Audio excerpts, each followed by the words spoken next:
There is absolutely no way that she could have seen it.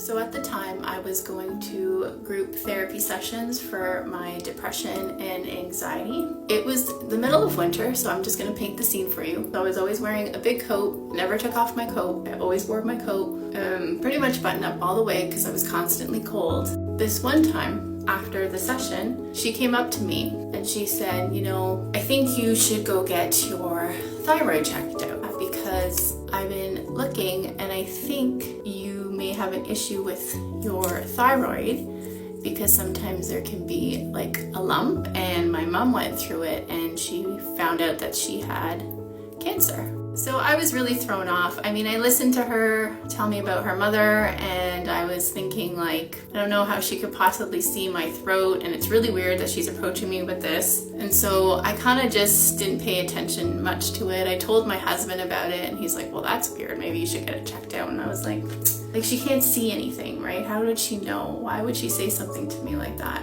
So the next time I follow up with my doctor, I do mention it to her that what this lady had said. And she said, you know, that's really strange. I don't see anything. She did a check of my neck. She's like, I don't see anything. But, you know, you're really young. I highly doubt it. And we kind of dismissed it, but then I thought, you know what, just to be safe, can we do some testing? So she sent me for testing. And after I did the ultrasound, I believe this was a long time ago, so I think I did the ultrasound and they did find something, so I had to be sent to a specialist. So after the specialist called me in for my results, we did a biopsy on it. And obviously when you go in for your results, usually it's not, you know, the greatest thing. And they said to me, yes, you have papillary cancer. But the one thing that freaked me out the most, and I can't even believe it happened, was he said, the lump in my throat is so small, there is absolutely no way that she could have seen it. We didn't feel it when we looked. We couldn't even really see it when you swallowed water and do all the testing.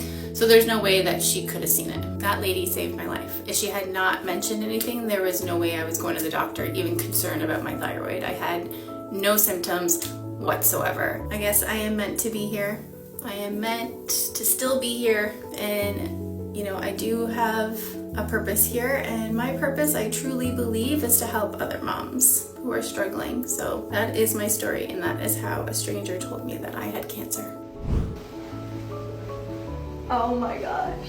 I think it took me about 7 months of consistent thrifting to find this dress, which was no problem at all considering that I go to the thrift store every week. I've been thrifting my entire wardrobe for probably a decade now. I would say 95% of everything I have is thrifted. I really don't thrift like undergarments or shoes or bathing suits that often, but there's always an exception to the rule. I knew that I wanted to thrift my wedding dress ever since I didn't thrift my prom dress, because that's always been a regret of mine, since the thrift store always has the most beautiful gowns you could ever find or want. My guests were not that surprised when they heard that I thrifted my wedding dress, because they know how much I love thrifting, but they were very surprised when they found out the price. It's $25. It's just ridiculous, especially because the dress looks so much more expensive. But my guest said that the dress was very elegant, beautiful, timeless, all the things that they kind of expected for me to have in my dress. So I thought that was great that they also saw the vision. And I think it took me about 7 months of consistent thrifting to find this dress, which was no problem at all considering that I go to the thrift store every week, if not 2 or 3 times a week anyways. But I just wasn't sure if my dreams would come to fruition. So I'm just so happy and grateful that they did, and I found the dress of my dreams. Just because they're not in the wheelchair full time doesn't mean they're faking. So I'm in an interabled relationship, which means one partner in the relationship is disabled, and that's me, and my girlfriend is able-bodied. And I think something that doesn't get talked about enough, but something that I've not seen a lot of on social media, is like the guilt feeling that comes with that. Here are 5 things that I find annoying about being in an interabled relationship. Number 1, not being able to hold hands when we go out for walks. So when I was able to walk, me and my girlfriend would hold hands, as most couples do when they're walking together. But now, because she pushes me, I can't hold her hand. This might sound like such a small problem to have, but I miss being able to walk holding hands with her. Number 2, when I'm having a conversation with someone It's really annoying to be talking this way, but the person I'm talking to is behind me. I'm constantly having to turn around and be like, what did you say? 3.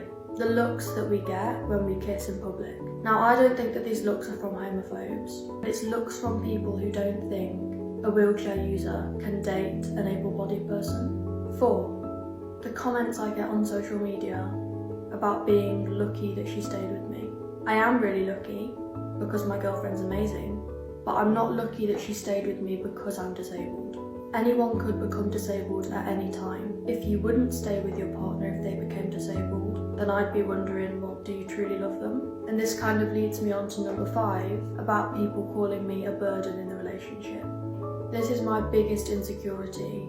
I feel that my girlfriend shouldn't have to deal with the things that she does, and I very much feel like a burden to her. She's with me because she loves me. If you want to talk to me, speak to me and not my carer. I think when people see a wheelchair, they assume that you can't speak for yourself. This isn't everyone, but a lot of people.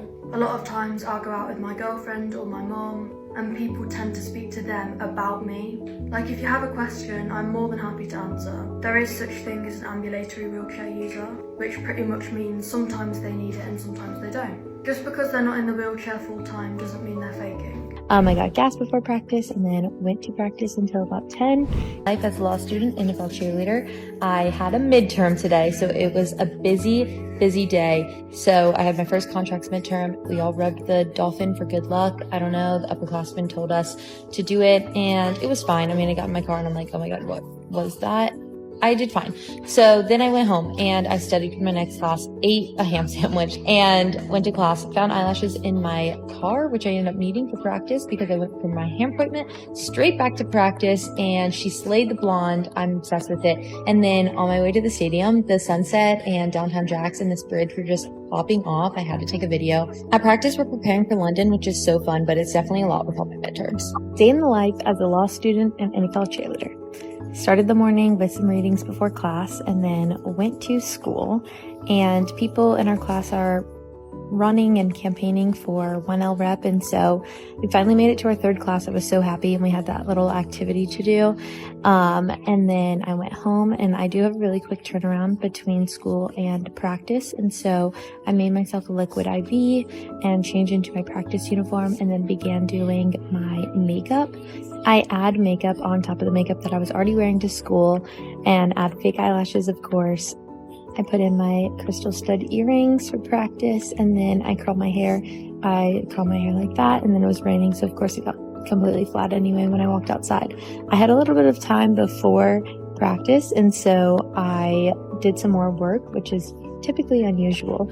I got gas before practice and then went to practice until about 10, got home at like 10:15ish, and then did some more work while my dinner was cooking, and then I got to shower, which was amazing, and then I finished the night with some more readings and note taking, and then went to bed. Thank you for watching OK Really. Please like and follow.